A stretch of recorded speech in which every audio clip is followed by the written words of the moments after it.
আজিৰ এই ভিডিঅ'ৰ পৰা আপোনালোকে জানিব পাৰিব যে কোন বিভাগৰ পৰা মানে কোনটো ডিপাৰ্টমেণ্টৰ পৰা এতিয়ালৈকে ডকুমেণ্ট ভেৰিফিকেশ্যনৰ কাৰণে নটিচ আহিছে আপোনালোকে চাব পাৰিব।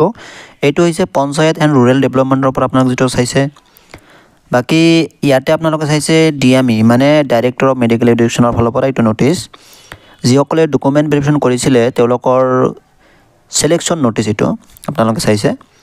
আৰু এইটো হৈছে আপোনালোকে চাওক ইয়াতে ডেট সকলোখিনি দিয়া আছে। Director of information and public ৰিলেশ্যনৰ ডিপাৰ্টমেণ্টৰ ফালৰ পৰা এইটো আহিছে।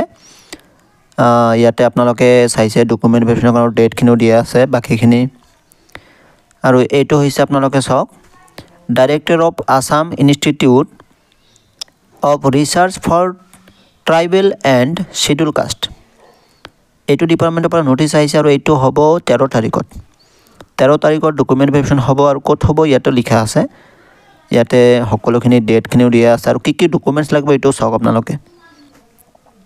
অল ৰিলেভেণ্ট অৰিজিনেল ডকুমেণ্টছ লাগিব, কপি অফ অনলাইন এপ্লিকেশ্যনখনৰ লাগিব, এডমিট কাৰ্ডটো লাগিব ৰিটাৰ্ণ এক্সামৰ, বাৰ্থ চাৰ্টিফিকেট মানে আপোনালোকৰ জন্মৰ চাৰ্টিফিকেটখন লাগিব প্ৰমাণপত্ৰ, আধাৰ কাৰ্ড, পেন কাৰ্ড বা ভোটাৰ আই কাৰ্ড এইখন হ'লে হ'ব। ইয়াতে চাওক দিয়া আছে। পাছপোৰ্ট চাইজ ফটোগ্ৰাফ লৈ যাব। তাৰপাছত যদি আপোনালোকে কাষ্টৰ হয় EWS হওক বা PW চাৰ্টিফিকেট আছে যদি আপোনালোকৰ তেনেহ'লে সেইটো লাগিব। যদি আপুনি কম্পিউটাৰ চাৰ্টিফিকেট দি এপ্লাই কৰিছিলে তেনেহ'লে এইটো লৈ যাব। বাকী ইয়াতে দিয়া আছে,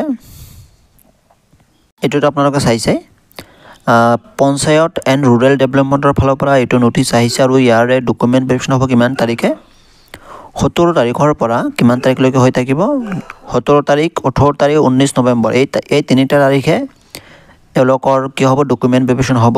কি ডকুমেণ্টছ লাগিব সেইখিনি মই কৈছোঁৱে, জানে আপোনালোকে বাকী ভালদৰে। আৰু যদি কিবা কোনো অসুবিধা আছে নিশ্চয় কমেণ্ট কৰিব, মই উত্তৰ দিবলৈ চেষ্টা কৰিম নিশ্চয়। ধন্যবাদ।